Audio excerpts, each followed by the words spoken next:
翻嚟商界中環，我係 Mina 黎適平。喺今日呢兩節嘅商界中環咧，就大家都知道啦，依家咧就係聖誕新年同埋農曆新年假期。咁大家喺度慶祝呢個佳節嘅時候咧，就千祈唔好忽略自己個健康喎。咁今日呢兩節嘅商界中環，我哋將會同大家探討心血管疾病。咁我哋好榮幸咧，就邀請到美國心臟協會灣區董事，佢同時咧亦都係 Stanford 嘅心臟科醫生李卓芬醫生。Hello，Dr. Lee， 你好。你好 Mina， 各位觀眾啊，祝你哋聖誕快樂，新年進步嚇。多謝晒。咁啊，亦都祝Dr. Lee 新年快樂啦。咁啊，講開新年願望，好多人都希望係身體健康嘅。當然啦。嚇，咁就麻煩你講講啦。首先就呢個心血管疾病到底係咩嚟嘅咧？嗱，心血管疾病咧，咁換言之，即係心臟嘅血管咧有病。咁心臟嘅血管咧就即係隨住年齡嘅增加啊，同埋有啲即係高危嘅風險，譬如膽固醇過高啊、血壓高啊，同埋糖尿病啊，或者食煙咧，咁個血管咧久而久之咧會硬化同埋會收窄，就好似呢幅圖咁樣。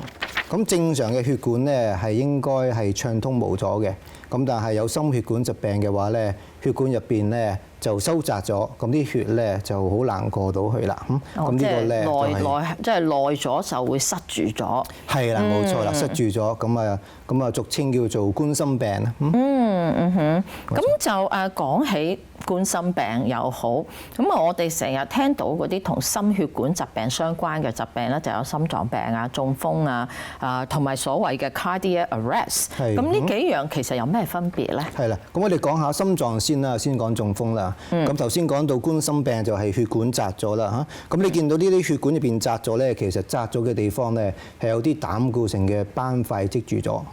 咁如果係慢性嘅話咧，可能會導致心絞痛啊，或者係攰啊，或者好似呼吸困難咁樣。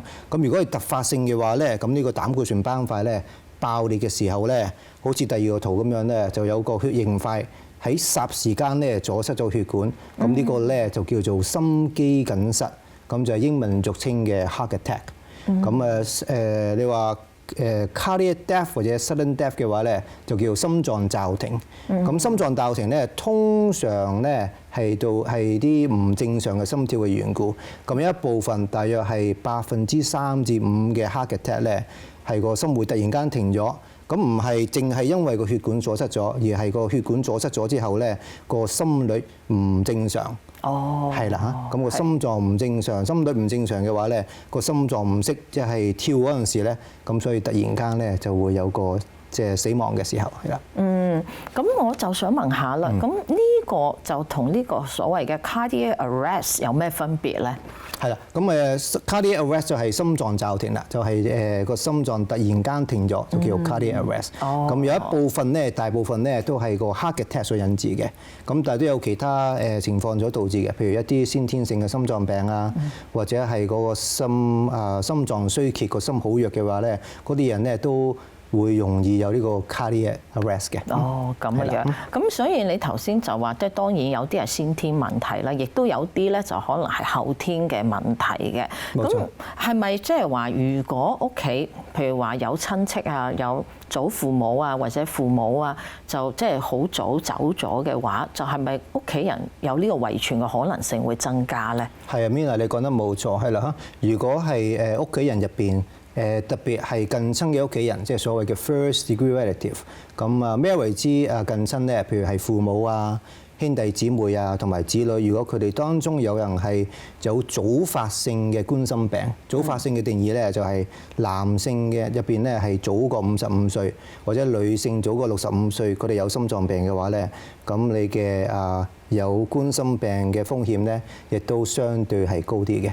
咁即係好似以我自己為例啦，我爸爸咧就走嗰陣時先47歲啫，咁佢就係又係呢個冠心病引起嘅，就係可能心臟即係突然之間堵塞。咁嗰日我哋去游水，游完水咁佢話唔舒服，佢翻屋企先，結果佢就冇翻到屋企，嗰陣時仲喺香港嘅，咁就後尾先知原來佢喺路上咧即係想翻去嘅途中咧就已經倒喺地上，而嗰陣時嗰個年代咧，其實係冇手機啊，冇嗰啲即係如果路上見到啲人見到唔幫手 call 白車嘅話咧，就 end up 就係 too late。係啊，咁啊，sorry你有咁嘅即係咁唔好嘅經歷啦嚇。咁冇錯，即係如果係即係屋企人入邊有類似嘅經歷嘅話，喺屋企入邊即係有早發性嘅心臟病嘅話咧，就要同個醫生講咯。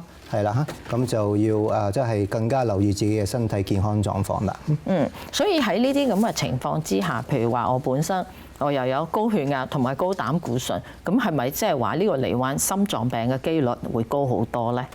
冇錯啦嚇，咁要逐樣睇嘅。咁譬如有家族史啦，咁如果又有膽固醇高，又有血壓高，再加埋食煙，再加埋血糖高或者糖尿病嘅話咧，咁每樣嘢加上去嘅話咧，個風險咧就會越嚟越高啦。即係總之加多一樣個風險就高啲咁嘅樣。越少越好係啦，越多就越差。咁就即係講起啦，就即係當然預防勝於治療啦。但係咧，我有一樣嘢唔明咧，就係好似我爸爸嘅情況咧，其實佢係好中意做運動嘅，佢成日游水啊、跑步。咁啊喺最後嗰3個月咧，其實已經有一定嘅症狀嘅，就係話佢次次跑完步咧，佢就話：哇，我好攰啊，要瞓覺。咁當其時咧，佢就覺得哦，可能我年紀大咗。咁其實依家諗下，47歲其實仲係好後生咯。咁呢個係咪已經係一種症狀咧？呢個絕對係可以係心臟嘅病嘅症狀。咁一般嚟講，即係書本入邊嘅症狀咧，就可能有啲唔同。咁譬如話，可能有嚿大石啊，或者有個大笨象紮住個心口啊，或者好似有啲人揦住你個喉嚨咁樣啊，呼吸困難。咁但係疲倦都係一個症狀，甚至乎唔喺胸口上邊，譬如膊頭啊、牙齒啊、下巴啊，甚至乎背脊嘅唔舒服痛楚咧，都有可能係心臟病嘅症狀嚟嘅。哦，牙齒都可能係嘅。係啊，有少部分人咧可能覺得點解個牙肉咁痛啊？點解個下巴咁唔舒服？或者條頸咁唔舒服嘅話咧，嗰啲喺某啲人身上咧都可以係心臟病嘅先兆嚟嘅。係，我哋多謝晒啊 Dr. Lee。咁啊，正如頭先 Dr. Lee 所講嘅，咁如果就算咧膊頭痛啊，或者背脊啊，或者牙齒下巴嗰度覺得好痛咧，其實有陣時咧可能已經有呢個心臟病嘅先兆。咁尤其是如果屋企本身有人咧就有呢個問題嘅話咧，就要特別留意啦。咁我哋依家咧就進入一段廣告，廣告之後會請 Dr. Lee 同大家講下點樣預防心血管疾病。我哋一間見。